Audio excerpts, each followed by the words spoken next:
নমস্কার। জুন 12, 2025 একটা তারিখ যা ভোলার নয়। এয়ার ইন্ডিয়া ফ্লাইট 171 মুম্বাই থেকে দুবাই যাচ্ছিল, কিন্তু গন্তব্যে আর পৌঁছায়নি। এক ভয়াবহ দুর্ঘটনায় 95 জন মানুষ প্রাণ হারিয়েলেন। হ্যাঁ, একটা মর্মান্তিক ঘটনা। আজ আমরা এই ঘটনাটার গভীরে যাব দুটো বাংলা ব্লগ আর্টিকেলের সূত্র ধরে। ঠিক, আর এই আর্টিকেল দুটো একেবারে ভিন্ন গল্প উঠে এসেছে। একদম একই ঘটনার দুটো দিক।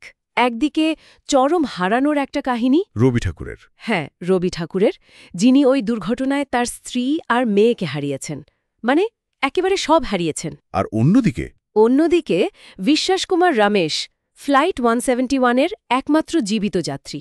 ভাবা যায়। অবিশ্বাস্য। তো আজকের আলোচনায় আমরা এই দুটো অভিজ্ঞতাই দেখব। দেখব জীবন একই সাথে কতটা কঠিন আর কতটা বিস্ময়করও হতে পারে। ঠিক, চলুন রবি ঠাকুরের গল্পটা দিয়ে শুরু করি। উনি গুজরাতের একজন সাধারণ ক্যাবিন কর্মী ছিলেন, তাই না? হ্যাঁ, একদম সাধারণ। স্বপ্ন দেখছিলেন পরিবারকে দুবাইতে নিয়ে যাবেন, একটু ভালো থাকার স্বপ্ন আর কি। সেই মতো উনি ব্যবস্থাও করেছিলেন, ছোট্ট একটা চাকরি, থাকার জায়গা। আর তার স্ত্রী আর মেয়ে সেই স্বপ্নটা সত্যি করতেই আসছিলেন দুবাইতে, ওই ফ্লাইট 171। ভাবুন একবার অবস্থাটা, নিজের হাতে যে স্বপ্নটা গড়লেন সেটাই চোখের সামনে শেষ হয়ে গেল। আর উনি কিন্তু রবি ঠাকুর দুর্ঘটনার পরেও প্রায় 24 ঘন্টা আশা ছাড়েননি। তাই নাকি? হ্যাঁ, পাগলের মতো খুঁজেছেন এয়ারপোর্ট, হাসপাতাল, মিডিয়া, যদি কোনো খবর পান, যদি কোনো মিরাকল। কিন্তু শেষ পর্যন্ত তাকেই শনাক্ত করতে হলো। তার প্রিয়জনদের নিথর দেহ। হ্যাঁ, ব্লগে ওনার একটা কথা লেখা ছিল, খুব কষ্ট হচ্ছিল পড়ে।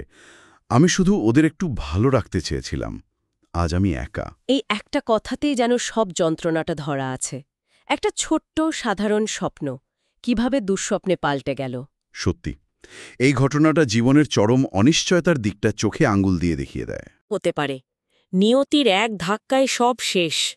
আর এই চরম দুঃখের, এই শূন্যতার ঠিক উল্টো দিকেই রয়েছে বিশ্বাস কুমার রমেশের গল্প। হ্যাঁ, একই ফ্লাইটের যাত্রী, পেশায় সফটওয়্যার ইঞ্জিনিয়ার। ওনার সিট নম্বরটাও বেশ চর্চায় এসেছে, 11A। আচ্ছা, উনি নিশ্চয়ই সেই ভয়াবহ অভিজ্ঞতার কথা বলেছেন। সেই ভয়ঙ্কর ঝাঁকুনি, যাত্রীদের চিৎকার, আগুন, ধোঁয়া। উনি তো ভেবেই নিয়েছিলেন যে এটাই শেষ।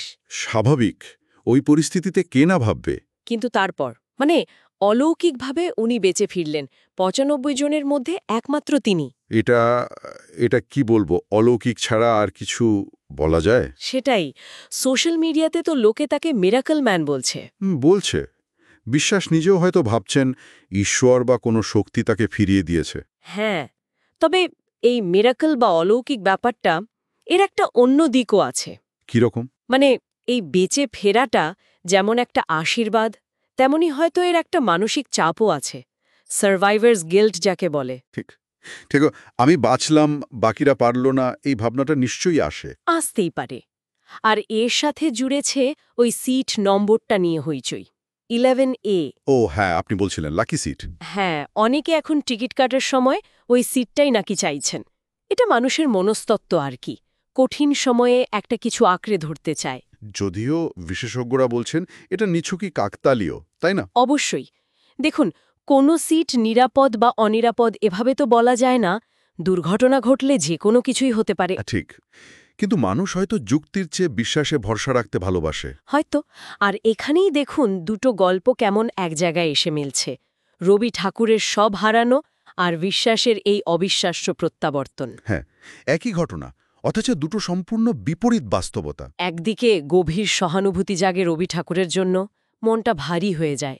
অন্যদিকে বিশ্বাসের গল্পটা শুনলে অবাক লাগে, একটা আশার মতোও লাগে হয়তো, যে অসম্ভবও সম্ভব হতে পারে। এই দুটো দিকই সত্যি। আজকের আলোচনা থেকে আমরা এটাই দেখলাম। এয়ার ইন্ডিয়া ফ্লাইট 171 দুর্ঘটনা শুধু কিছু প্রাণ নেয়নি, রবি ঠাকুরের মতো মানুষের জীবনকে একেবারে ওলটপালট করে দিয়েছে। আবার বিশ্বাস কুমার রমেশের মতো কাউকে দিয়েছে দ্বিতীয় জীবন। দুটো গল্পই আমাদের জীবনের চরম অনিশ্চয়তা আর একই সাথে টিকে থাকার অদম্য ইচ্ছের কথা মনে করিয়ে দেয়। আলোচনা প্রায় শেষের দিকে, কিন্তু একটা প্রশ্ন মনে আসছে।